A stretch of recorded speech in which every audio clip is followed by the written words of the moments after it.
story to tell. Yeah, On top absolutely. of it. I've got a surprise for you today. Okay. Do you remember when you talked about someone asked about the mark of the beast and whether or not someone could receive the mark of the beast and then become a believer? You remember that? Uh-huh. Do you remember the controversy that stirred up? Yes, It was quite a bit, wasn't it? it was. I got a lot of emails, people saying, I can't believe he would say such a thing. You remember all that? Yes, sir, I do. All right. Well, I was walking April the other night listening to a Q&A from a few years ago where John MacArthur on a Wednesday night would have the folks in his congregation stand up and go to the microphones and shoot questions at him. Would you like to hear the question he was asked and his answer? Yeah. Okay, here we go. Is in regard to the latter half of the tribulation period when men will be required to have the mark of the beast in order to buy or sell. My question is, once a person takes the mark, is there any possibility of him coming to Christ? Yes. I think, in the 7-year tribulation coming in the future, we're going to get into this probably a week from Sunday night, maybe this Sunday night, maybe a week, I'm not sure. But the tribulation is a 7-year period, right? The rapture of the church, 7-year tribulation, then Christ returns, sets up his kingdom. Now, in that 7-year period, really two things happen. God begins to judge the world with a series of holocausts, and at the same time, he begins to redeem his people Israel. And in the process of this, the Antichrist establishes his rule, and in order to function in the economy of the Antichrist, you have to take the mark of the beast. The mark being the number of a man, Revelation 13, 666. 6 is the number of man, right? 7 is the number of perfection, and man always falls short of perfection. 6. Always 6 is never 7. So the number of a man.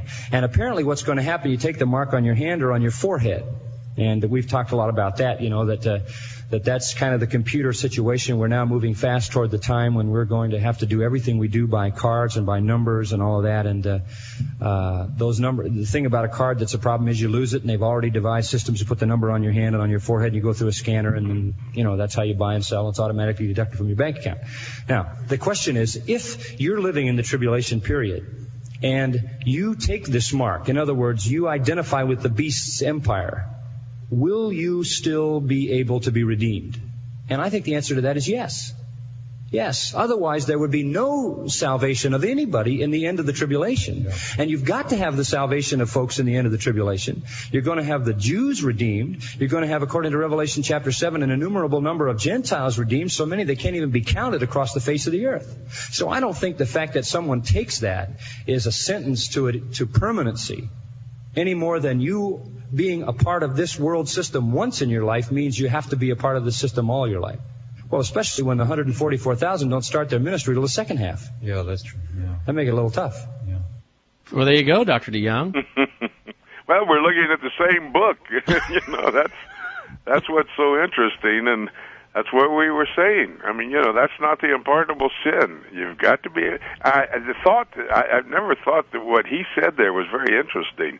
The fact is, if nobody gets saved in the last 3.5 years because they have received that mark, where's that unbelievable number of Jews that come to know Christ, that are living, that actually go into the millennial kingdom in natural bodies?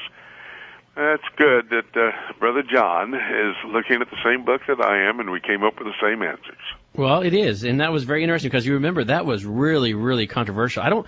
I'm not so sure you've ever made a statement on our program before that was as controversial as that one, and I got so many emails on it, and then I was walking the dog the other night listening to this Q&A, and I thought, I've got to play this on the air. This will be a great surprise for Dr. DeYoung. So there you go. It is a pleasant surprise, and the dear brothers and sisters who disagreed, I don't quite know where they were coming from. I don't need to know that.